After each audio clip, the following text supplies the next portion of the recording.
John chapter 6. After this, Yeshua went to the other side of the Sea of Galilee. A huge crowd followed him because they were witnessing the miraculous signs that he was doing for the sick.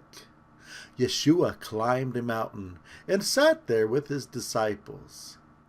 The Passover feast of the Jewish people was near. Yeshua looked up and saw a large crowd coming toward him. And he asked Philip, "Where will we buy bread for all these people to eat?" He asked this to test him because he knew what he was going to do. Philip replied, 200 denarii worth of bread wouldn't be enough for everyone to have a little. One of his disciples, Andrew, Simon Cephas's brother, said, "There is a boy here who has 5 barley cakes and 2 fish with him. But what good are those among so many people?" Yeshua told them, "Have all the people recline." Now there was a large pasture there. The adult men alone reclining there numbered about 5,000. Yeshua took the bread and blessed it and distributed it to those who were reclining. He did the same with the fish, as much as they wanted. When they were satisfied, he told his disciples, "Pick up the fragments that remain so that nothing is wasted." The people picked them up and filled 12 baskets with leftover fragments, after they had eaten the 5 barley cakes. But when the people saw the miracle that Yeshua had done, they said, "Certainly, this is the prophet who has come into the world." Yeshua knew that they intended to come and take him by force and make him king. So he returned to the mountain by himself. That evening, his disciples went down to the sea and got into a boat and started across the sea to Capernaum. It was already dark and Yeshua hadn't joined them. The sea was getting quite rough because a violent wind was blowing. They had rowed about 25 or 30 furlongs when they saw Yeshua walking on the sea and approaching the boat, and they were terrified. But Yeshua told them, "It's me, don't be afraid." They were delighted to take him on board, and soon the boat landed where they were heading. The next day, the crowd that had stayed on the opposite seashore noticed that only one small boat had been there and that the disciples had already left and that Yeshua hadn't boarded the boat with his disciples. Yet a number of smaller boats from Tiberias landed near the place where they had eaten the bread that Yeshua had blessed. When the people became aware that neither Yeshua or his disciples were there, they got into the smaller boats and went to Capernaum looking for Yeshua. When they found him on the other side of the sea, they asked him, "Rabbi, when did you come here?" Yeshua replied, "I tell you with absolute certainty that you aren't looking for me because you saw the miraculous signs, but because you ate all the bread you wanted. Don't work for food that spoils, but for food that leads to eternal life. The human Son will give it to you because Jehovah, the Father, has set his seal of approval on him."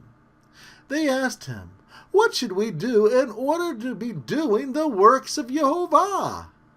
Yeshua replied, "This is the work of Jehovah, to believe in the one he has sent." They asked him, "What miraculous signs will you perform so that we can see and believe in you? What are you going to do? Our ancestors ate manna in the wilderness, as it is written in the scriptures. He gave them bread from the sky to eat." Yeshua told him, "I tell you with absolute certainty that it wasn't Moses who gave you bread from heaven, but my Father gives you the real bread from heaven, because the bread of Jehovah is the one who came down from heaven, giving life to the world." They replied, "Master, give us this bread from now on." Yeshua told them, "I am the bread of life.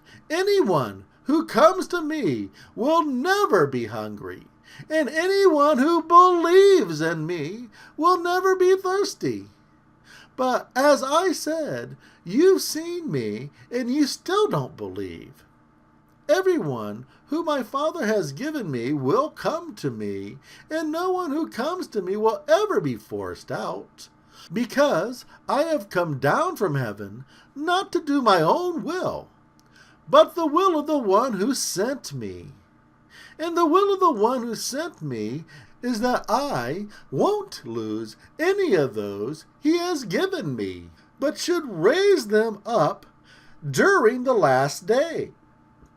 Because my Father wants everyone who sees the Son and believes in him to have eternal life, and I'll raise them up on the last day." Then the Jews began muttering about him because of what he said. "I am the bread that came down from heaven." They asked, "Isn't this Yeshua, Joseph's son? We know his father and mother, don't we? So how can he say, 'I came down from heaven'?" Yeshua replied, "Stop muttering among yourselves. No one can come to me unless the Father who sent me draws him. Then I will raise them from the dead on the last day. It was written in the prophets, 'They'll all be taught by Jehovah.' So everyone who has heard from Father and learns from him comes to me. Not that anyone has seen the Father except the one who is from Jehovah. He has seen the Father. I tell you with absolute certainty that there is eternal life for anyone who believes in me. I am the bread of life. Your ancestors ate manna in the wilderness, and they died. But this is the bread that comes down from heaven, so that a person can eat it and never die. I am the bread of life, who has come down from heaven. If anyone eats this bread, they'll live forever. The bread that I will give is my body, that I will give for the life of the world." Then the Jews began arguing with each other and asked, "How can he give us his body to eat?" Yeshua told them, "I tell you with absolute certainty that unless you eat the body of the human Son and drink his blood, you have no life within you. But anyone who eats my body and drinks my blood has eternal life, and I will raise them from the dead on the last day. My body is real food, and my blood is real drink. Anyone who eats my body and drinks my blood remains in union with me, and I in him. The living Father has sent me, and I live because of the Father. Similarly, anyone who feeds on me will also live because of me. This is the bread that came down from heaven, unlike the manna your ancestors ate and still died. Whoever eats this bread will live forever." He said these things in the synagogue when he taught in Capernaum. Many of his disciples who heard him said, "This is a baffling statement. Who can accept it?" Yeshua intuitively knew that his disciples were dissatisfied about this, so he asked them, "Does this offend you? What if you were to see the human Son descending to where he was from the beginning? It is the Spirit that gives life. This body provides nothing permanent. The words that I have spoken with you are spirit and they are life. But some of you don't believe." Yeshua knew from the beginning the ones who didn't believe and who it was who would betray him. Then he said, This is why I told you that no one can come to me without my Father's permission." As a result of these statements, many of his disciples turned back and no longer associated with him. Yeshua asked the 12, "Do you want to leave as well?" Simon Cephas replied, "Master, where would we go to? You have the words of eternal life. We have believed and known for certain that you are the Messiah, the Son of the living Eloah." Yeshua asked them, "Haven't I chosen you 12? Yet one of you sides with the devil." He said this about Judas Iscariot, the son of Simon, because he would later betray him, though he was one of the 12.